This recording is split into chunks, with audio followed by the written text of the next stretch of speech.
Hello everyone. Today we are going to start animal tissue. In last lecture we have completed plant tissues. Plant tissues में हमने पढ़ा simple tissues और complex tissues, meristematic tissues. Meristematic tissues कौन से थे? जिनमें capacity of division था। फिर जब वो अपनी कैपेसिटी ऑफ डिवीज़न खो देते हैं आफ्टर डिफरेंशिएशन, तो उन्हें हम क्या बोलते हैं? परमानेंट टिश्यूज़ बोलते हैं। Permanent tissues can be categorised into simple permanent tissues and complex permanent tissues. Complex में हमने पढ़े थे जाइलम और phloem. Okay, so today we are going to study about the animal tissues. Animal tissues का मतलब क्या है? Such type of tissues that are present in animals. आपको पता है ह्यूमन जो है उसमें जो स्मॉलेस्ट बॉडी की जो स्मॉलेस्ट यूनिट जो होती है दैट इज सेल। अगर कोई आपसे पूछता है why this cell is a basic unit, तो इसका आंसर मैं आपको दूंगी कि सेल जो है वो बेसिक यूनिट जो है कैसे है। एज यू नो कि फर्स्टली क्या होता है? एक स्पर्म होता है, ओके, और एक क्या होता है? एक ओवम होती है, ओवम है। ओवम जो है वो कैसी सेल है? फीमेल। फीमेल का साइन है, this one is a male. अब जब ये दोनों सेल्स फ्यूज़ करते हैं that process is called as fertilization. Fertilization और सिंगेमी प्रोसेस से क्या बनता है? जाइगोट बनता है। क्या ये जाइगोट नहीं है जो आगे जाके बॉडी बनाएगा? सेल डिफरेंशिएशन के बाद जो क्या बनाएगा? बॉडी बनाएगा। ये जो बॉडी बनेगी वो किससे बनेगी? जाइगोट से बनेगी। As we know the full body is developed by a zygote and this zygote is a single cell. Zygote क्या है? एक सिंगल सेल ही तो है। तो now we can say because our body is composed of tissues से बनी है, लेकिन टिश्यूज से भी पहले वो क्या थी? सेल। वो सेल कौन सी थी? जाइगोट थी। दैट इज वाई सेल क्या है? बेसिक यूनिट है। तो सेल्स आपस में मिलकर क्या बनाती हैं? टिश्यूज बनाती हैं। टिश्यू क्या बनाते हैं? ऑर्गन बनाते हैं। ऑर्गन क्या बनाते हैं? सिस्टम बनाते हैं। देन सिस्टम क्या बनाती है? बॉडी बनाती है। ओके, हो सकता है वीडियो थोड़ी लेंदी हो, लेकिन ये वीडियो आपको पूरी देखनी है क्योंकि ये वीडियो आपके लिए 9th में भी काम करेगी, 10th में भी काम करेगी और 11th में भी काम करेगी। जो बच्चे 11th में बायो लेने वाले हैं उनके लिए मोस्ट इंपॉर्टेंट है। और एक और चीज़, एनिमल टिश्यू अगर आप बुक से पढ़ोगे आपको बिल्कुल भी समझ में नहीं आएगा, और 60% टीचर्स जब पढ़ाएंगे तभी भी आपको समझ में नहीं आएगा। लेकिन मेरी पूरी कोशिश रहेगी कि आपको एनिमल टिश्यू बहुत अच्छे से समझ में आए। और एनिमल टिश्यू का जो मेन है, जो हमारा कौन सा है? एपिथेलियल टिश्यू है, जो जिसको लेके बहुत सारी कन्फ्यूजन्स होती हैं, वो सारी कन्फ्यूजन आज दूर हो जाएंगी। पर आपको ये वीडियो पूरा देखना होगा और मेरा वादा है कि आपको ये बहुत अच्छे से समझ।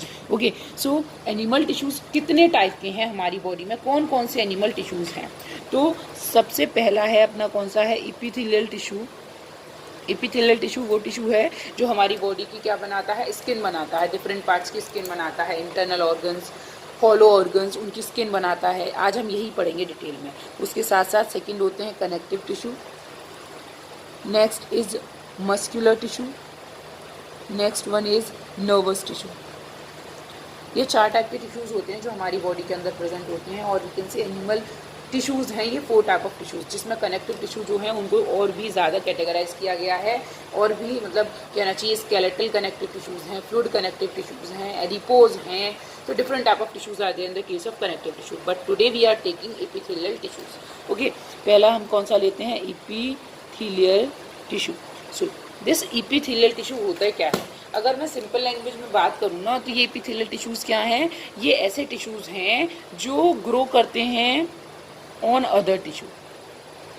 मतलब कोई भी टिश्यू ग्रो कर रहा है, सपोज यहाँ पे मेरे क्या है? यहाँ पर मेरा कनेक्टिव टिश्यू ग्रो कर रहा है। ब्लड जो है वो भी एक कनेक्टिव टिश्यू है। कनेक्टिव टिश्यू क्या होते हैं? जो 2 ऑर्गन्स को, 2 सिस्टम को, 2 सेल्स को कनेक्ट कर रहे हैं। तो जैसे सपोज जो ब्लड है वो क्या है? कनेक्टिव टिश्यू है। ब्लड के अंदर क्या होता है?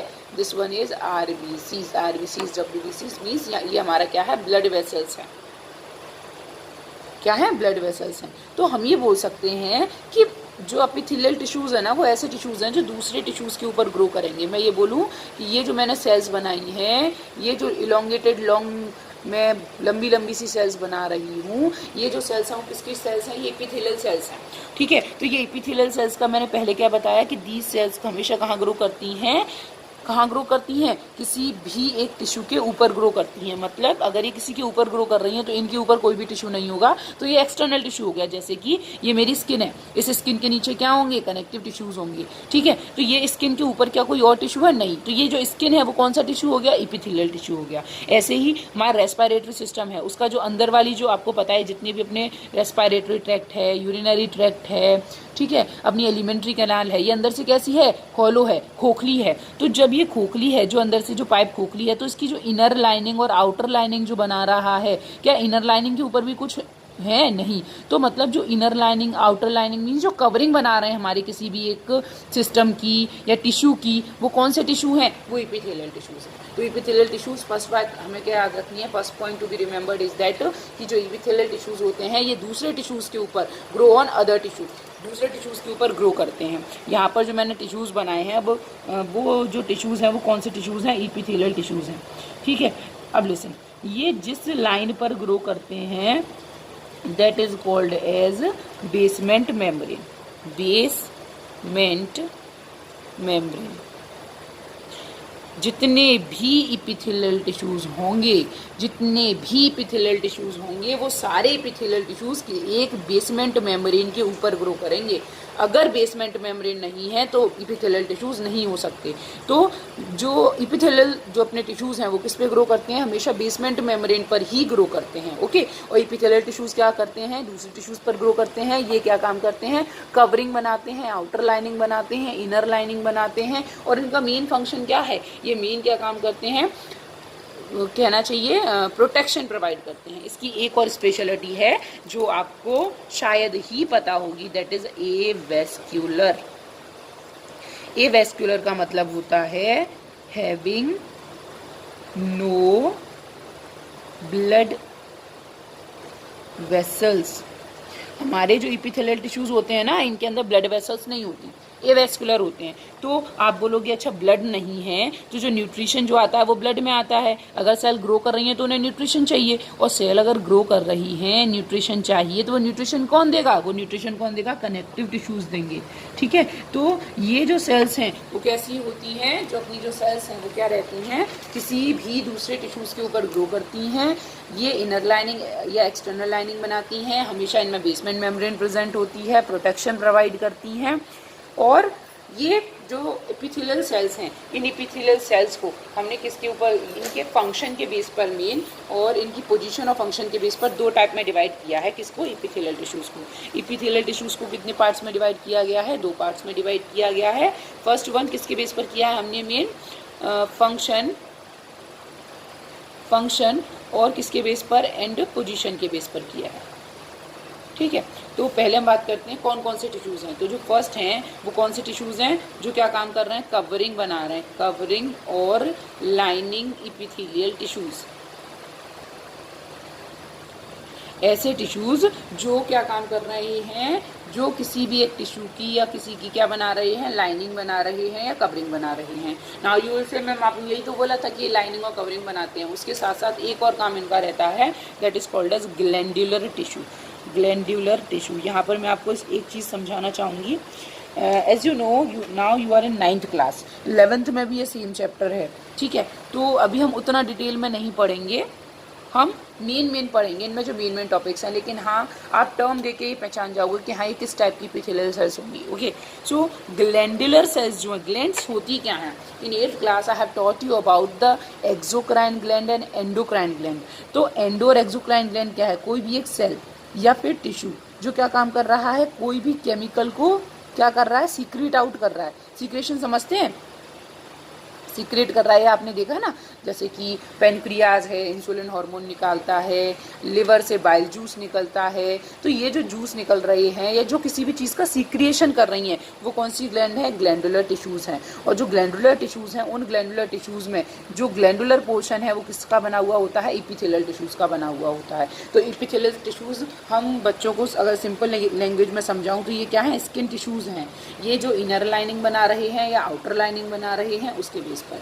अब कवरिंग, और पहले first one we will take the covering और lining epithelial. Okay, first tissues that we are taking that is on the basis of covering and lining epithelial tissues. ये क्या काम करेंगे? किसी भी एक ऑर्गन की या तो इनर लाइनिंग बनाएंगे या आउटर लाइनिंग बनाएंगे। मेन तो ये क्या काम करेंगे? ये लाइनिंग टिश्यूज हैं। अब इनको भी दो पार्ट्स में डिवाइड किया जाता है।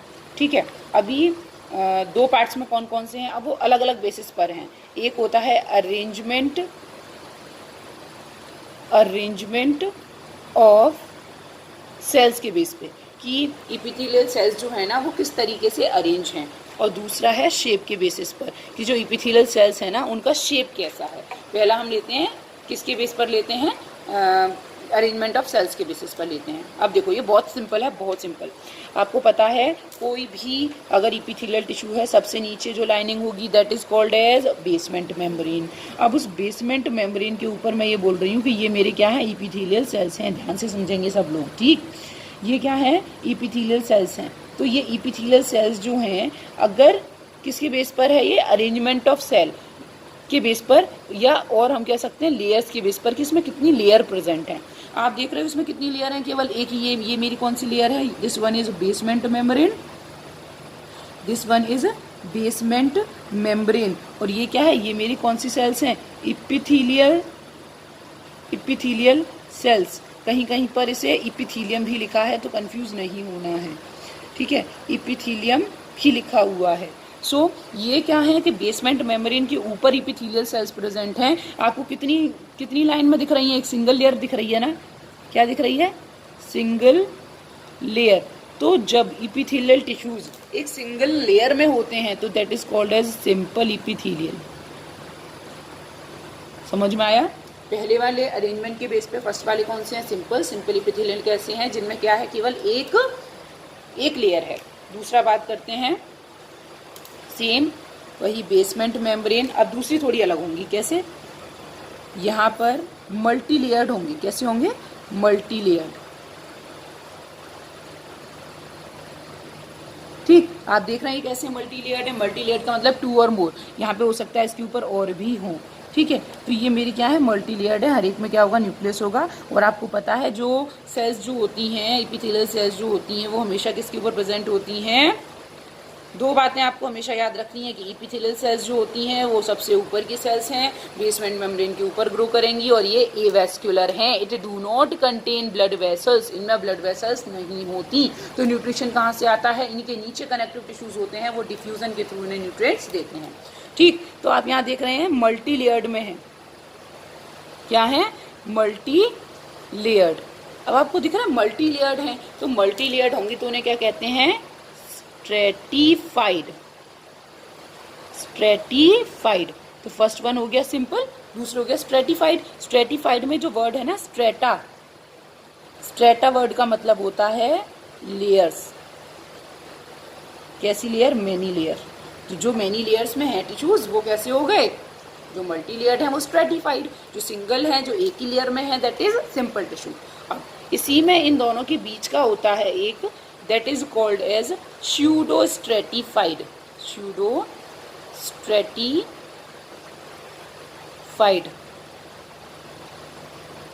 pseudostratified का मतलब क्या है, pseudostratified का मतलब नाम से ही पता चल रहा है, pseudo means false और stratified माने मल्टी लेयर्ड। मतलब हमें लगेगा कि मल्टी लेयर्ड है लेकिन वो मल्टी लेयर्ड होगा नहीं। कैसे, ये मेरी क्या है, बेसमेंट मेम्ब्रेन। अब इसके ऊपर सेल्स प्रेजेंट हैं, कुछ जो हैं वो लॉन्ग हैं, कुछ शॉर्ट हैं, कुछ लॉन्ग हैं, कुछ शॉर्ट हैं, कुछ लॉन्ग हैं, कुछ शॉर्ट हैं। मीन्स जो लेयर है ना, कुछ बड़ी हैं, कुछ छोटी हैं। और जब बड़ी और छोटी जो लेयर्स हैं, ये कहना चाहिए बड़ी और छोटी सेल्स हो जाती हैं, तो क्या लगता है, हमें लगता है कि वो मल्टी लेयर्ड है, लेकिन एक्चुअली वो होता कैसा है, सिंगल लेयर्ड है। Means it seems to be stratified but actually it is simple. So इन दोनों के बीच का हो गया कि झूठा स्ट्रेटिफाइड। क्यों, क्योंकि अनइवन सेल्स होती हैं, और अनइवन सेल्स की वजह से क्या होता है, सीम्स टू बी स्ट्रेटिफाइड, लगता है कि स्ट्रेटिफाइड है, but actually they are simple, but actually they are simple epithelial tissues। ये क्लियर होना चाहिए आपको कि पहले हम क्या पढ़ रहे थे, कवरिंग के बेस पे पढ़ रहे हैं कि जो कवरिंग बनाते हैं उनमें भी हमने पहला पढ़ा अरेंजमेंट ऑफ या लेयर के बेस पर। अगर एक ही लेयर है तो सिंपल, बहुत सारी लेयर्स हैं तो स्ट्रेटिफाइड हमें। और अगर जो सेल्स हैं कुछ लंबी हैं कुछ छोटी हैं तो हमें क्या लगेगा, it seems to be stratified, लगता है कि स्ट्रेटिफाइड है बट एक्चुअली में कैसा होता है, बट एक्चुअली में ये सिंपल टिश्यू होता है, that is called as pseudo stratified. Now we are taking the second type on the basis of shape. Shape के बेसिस पर भी 3 टाइप की हैं। कौन कौन से हैं, बहुत इजी है, बहुत ज़्यादा इजी। ओके, शेप के बेस पर कैसे हैं, पहला है हमारा कौन सा है, स्क्वेमस। स्क्वेमस कैसा है? स्क्वेमस जो होते हैं ये क्या हैं कि अगर हम इनको देखें, जैसे मैं ये बोलूँ कि ये मेरी एक सेल की लेयर है और मैं सेल को ऊपर से देख रही हूँ, तो मुझे कैसे दिखेगा? ये इस तरीके से दिखेंगी, टाइल्स जैसी। कैसे दिखेंगी? टाइल्स जैसी दिखेंगी, मतलब फ्लैट सेल्स होती हैं। These are flat cells. कैसी सेल्स हैं? Flat cells. और इन्हें क्या कहा जाता है? फ्लोर सेल्स भी कहते हैं, फ्लोर सेल्स। और सीधी बात है, ये वाला जो होगा ना, ये जो होगा यहाँ पे क्या होगा? बेसमेंट मेम्ब्रेन होगी। ठीक है, ये 3D में बनाया है। 3D में मतलब इस तरीके से आप समझ सकते हैं, इस तरीके से। ठीक है, तो मतलब जो ऊपर से हम जब देखेंगे तो हमें कैसा दिखेगा? हमें वो एकदम फ्लैट दिखेगा। तो जो फ्लैट और फ्लोर सेल जैसा दिखेगा, that is squamous. Okay, the second one that is cuboidal. Same, firstly क्या है ये? Basement membrane. और उसके ऊपर जो सेल्स हैं वो कैसी हैं? अगर आप समझ पा रहे हैं तो these are cube like cells. कैसी हैं? Cube like. So due to shape में क्यूब लाइक है, इन्हें क्या बोल देंगे? क्यूबॉइडल। ठीक, आप एक बात ध्यान सुनेंगे कि जो स्क्वेमस है ना, मेनली ये क्या काम करती हैं? या तो आउटर लाइनिंग बनाती हैं या फिर इनर लाइनिंग बनाती हैं। ठीक, अब जो क्यूब लाइक होती हैं वो नॉर्मली क्या काम करती हैं? या तो सीक्रेशन करती हैं किसी चीज़ का, या क्या काम करती हैं? एब्जॉर्प्शन करती हैं। आगे थोड़ा डिटेल में लेंगे तब और अच्छे से समझ में आएगा। पहले आप शेप समझ लीजिए। तो स्क्वेमस कैसा है? जो फ्लोर टाइप का है। क्यूबॉइडल कैसा है? अगर शेप कैसा है? क्यूब लाइक है। और फिर तीसरा अपना कौन सा आता है? Columnar. Columnar is most important, और बॉडी में जो मिलता है कॉलमनर बहुत ज़्यादा मिलता है। ठीक है, कॉलमनर सेल्स कैसी होती हैं? लॉन्ग कॉलम लाइक सेल्स होती हैं। सबसे नीचे वही हमें भूलना नहीं है, क्या? That is basement membrane. So see this one is basement membrane. Okay, और ये मेरी कैसी सेल्स हैं? Long elongated sales.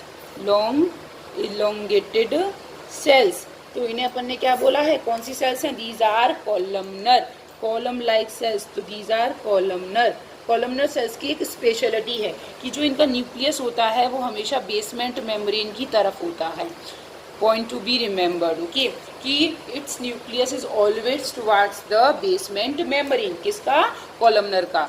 It's nucleus is always towards the basement membrane.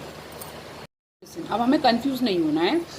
अब मैं एक बात बताने जा रही हूँ, ध्यान से सुनेंगे। हम जो एपिथेलियल टिश्यूज पढ़ेंगे वो सिंपल, स्ट्रेटिफाइड, स्यूडो स्ट्रेटिफाइड, इस तरीके से नहीं पढ़ेंगे। हम कैसे पढ़ेंगे?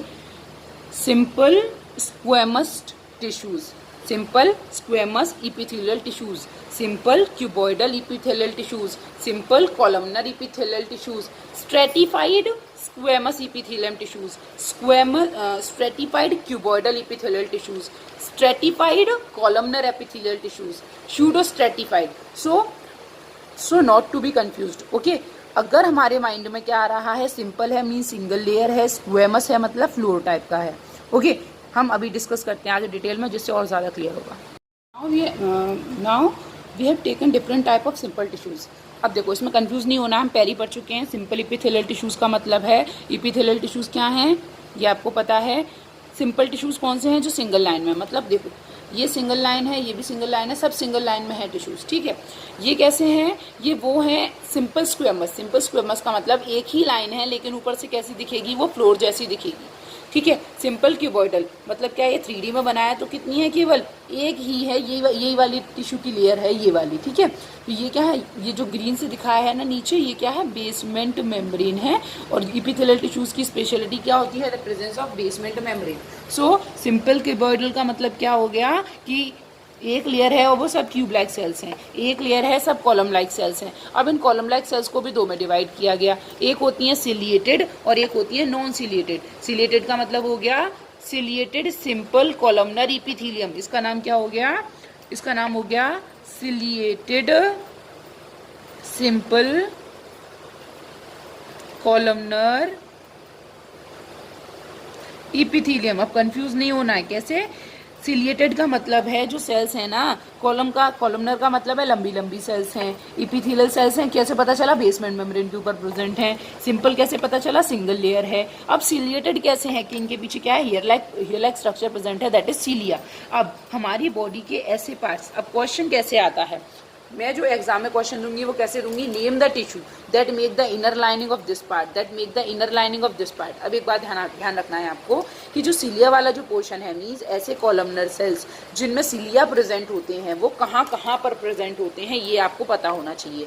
जहाँ पर हेयर होगा ना वहाँ पर ये वाले सेल्स होंगी। हेयर कहाँ होता है, आपने देखा रेस्पिरेटरी ट्रैक, जो नेसल चैम्बर है, ठीक है, तो नेसल चैम्बर में आपने हेयर देखे हैं, तो जो रेस्पिरेटरी ट्रैक है ना, पूरा ट्रैकिया है, एल्वेलाई है, लंग्स तक का जो पूरा बनता है दैट इज रेस्पिरेटरी ट्रैक। तो रेस्पिरेटरी ट्रैक जो होता है, उस रेस्पिरेटरी ट्रैक के अंदर क्या प्रेजेंट होता है, सीलिएटेड इपिथेलियम। उसके अलावा आता है फैलोपियन ट्यूब। फैलोपियन ट्यूब क्या होता है, ओविडक्ट, फीमेल जो ओवम जो बनाती है वो ओवम यूट्रस तक कैसे जाते हैं, किसके थ्रू जाते हैं, फैलोपियन ट्यूब के अंदर। यही जो सीलिया है ना वो उसे मूव करने में हेल्प करते हैं। उसके साथ साथ यूट्रस के अंदर भी ये क्या होते हैं, प्रेजेंट होते हैं। उसके साथ साथ जो टेस्टीज की जो एफरेंट जो सेल्स होती हैं वहाँ पे भी प्रेजेंट होते हैं। और दूसरा कॉलमनर कहाँ प्रेजेंट होते हैं, कॉलमनर मेनली कहाँ पे प्रेजेंट होंगे, जो कहना चाहिए ये कैसे हो गए, नॉन सीलिएटेड, तो इनका नाम हो गया non ciliated simple columnar epithelial sales.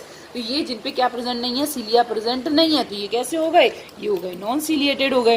ये कौन से हो गए, नॉन सीलिएटेड हो गए। तो ये नॉन सीलिएटेड कहाँ प्रेजेंट होंगे, ये अपनी लार्ज इंटेस्टाइन के अंदर प्रेजेंट होंगे। ठीक, अब आता है सिंपल। इन सबका हमें एक एक एग्जाम्पल पता होना चाहिए कि कौन से कहाँ पर प्रेजेंट है। सिंपल स्क्वेमस कहाँ होते हैं, ये इनर लाइनिंग बनाते हैं। क्या बनाते हैं, इनर लाइनिंग बनाते हैं। किसकी इनर लाइनिंग बनाते हैं, ब्लड वेसल्स, ये लर्न करना है आपको, लिम्फ वेसल्स,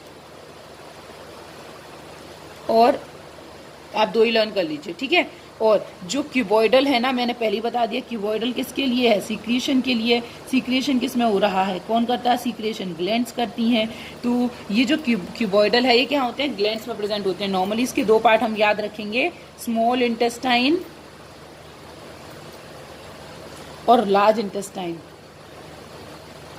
देखो जो क्यूबॉइडल है ना, ये सीक्रेशन और एब्जॉर्प्शन के लिए रिस्पॉन्सिबल है। आप ऐसे अच्छे से लर्न कर सकते हैं कि एब्जॉर्ब कोई भी चीज़ कहाँ पे होती है, स्मॉल इंटेस्टाइन में फूड एब्जॉर्ब होता है तो स्मॉल इंटेस्टाइन हो गया। लार्ज इंटेस्टाइन में वाटर एब्जॉर्ब होता है तो क्या हो गया, लार्ज इंटेस्टाइन हो गया। जो अपना किडनी ट्यूब्यूल्स होती है ना, किडनी ट्यूब्यूल्स जो होती हैं उनके अंदर भी क्या होते हैं, हेयर लाइक स्ट्रक्चर प्रेजेंट होते हैं, तो वो कौन से हो गए, वो अपने सिलिएटेड हो गए, ठीक है। तो ये हमारे किसके बारे में पढ़े हमने, सिंपल इपिथेलियल टिश्यूज।